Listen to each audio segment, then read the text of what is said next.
Irama Inspirasi Ramadan.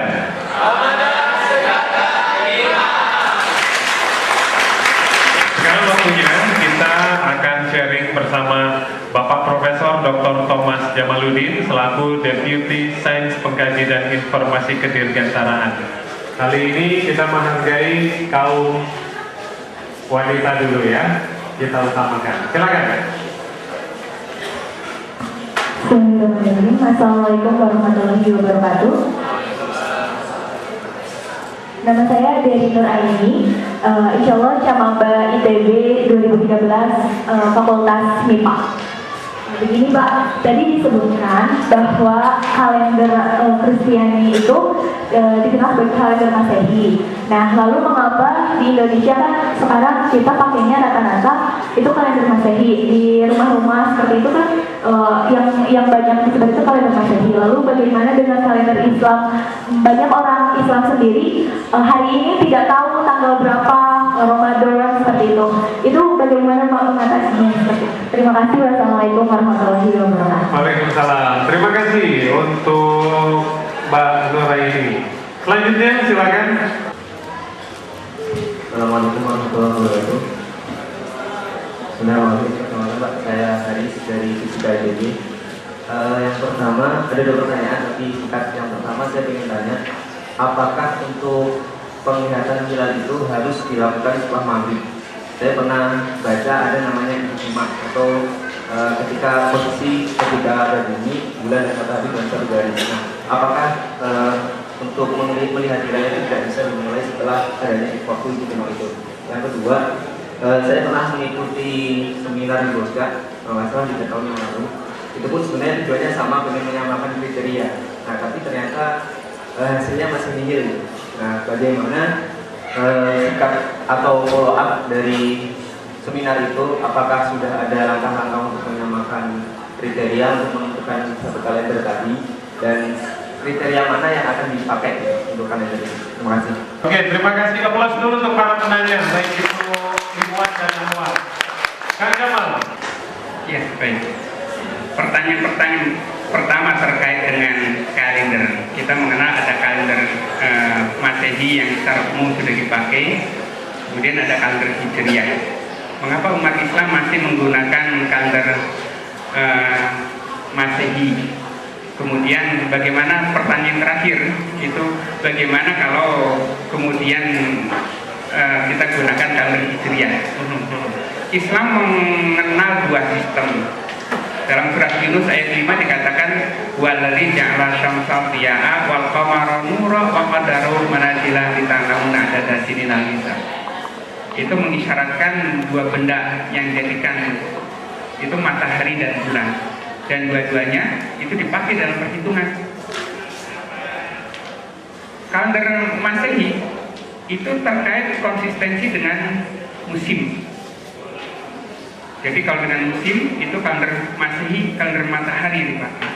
Yang terkait dengan ritual yang sifatnya harian itu kalender Hijriah. Jadi kalau kita pakai dua-duanya secara sinergis terkait dengan membuat perencanaan terkait dengan musim, kalender Masehi yang kita pakai supaya nanti kita jangan masuk pada musim hujan, pada kegiatan tertentu kita pilih yang tanggalnya adalah tanggal yang umumnya musim kemarau. Tetapi untuk kegiatan ibadah, untuk puasa pada hari putih 13, 14, 15 itu gunakan kalender Hijriah. Demikian juga untuk menghitung terkait dengan zakat, mestinya 1 tahun itu hitungannya di hitungan Hijriah, bukan hitungan Masehinya. Nah, itu dua-duanya dipakai. Nah, kemudian tadi pertanyaan yang terkait juga, apa manfaatnya kalau kita menggunakan kalender Islam? nah, tadi yang terkait dengan ibadah itu menggunakan kalender Islam. Jadi untuk puasa tanggal 13, 14, 15 itu jelas bukan. Terus yang wajibnya tentu Ramadan, kemudian mengakhirinya Syawal, kemudian nanti Idul Adha, hari raya Kurban, itu juga menggunakan kalender Islam. Nah, selebihnya nanti untuk kegiatan-kegiatan katakan perhitungan zakat itu menggunakan perhitungan kalender Hijriah, kalender Islam. Itu manfaatnya. Ketika terjadi perbedaan, disarankan ikuti keputusan pemerintah. Karena pada sidang itu kan sidang penetapan itu sudah mengikut sertakan para pakar fikih, para ulama, para ahli hisab dan ruqyah, kemudian perwakilan ormas. Dan Allah memerintahkan ati Allah wa ati Rasul wa ulil amri minkum, taat kepada Allah, Rasul dan uli amri yaitu pemerintah. Nah, ketika menyikapi kemudian tetap terjadi perbedaan, ada yang sudah puasa, ada yang belum. Terkait dan itu kita ikuti bahwa di dasar ibadah itu didasarkan pada keyakinan. Nah, kemudian perbedaan itu kan tidak harus dipelihara. Kalau kita bisa mendapatkan titik temunya, ya kita upayakan. Nah, sekarang sedang diupayakan. Kementerian Agama bersama dengan ormas-ormas Islam dan juga bersama dengan instansi terkait sudah sedang mengupayakan menyamakan persepsi terkait dengan penyatuan itu. Nah, titik temunya adalah pada kriteria yang bisa mewadahi pengamal hisab dan pengamal ruqyah secara setara. Pertanyaan dari jamaah luar biasa, ilmu yang kita dapatkan juga luar biasa.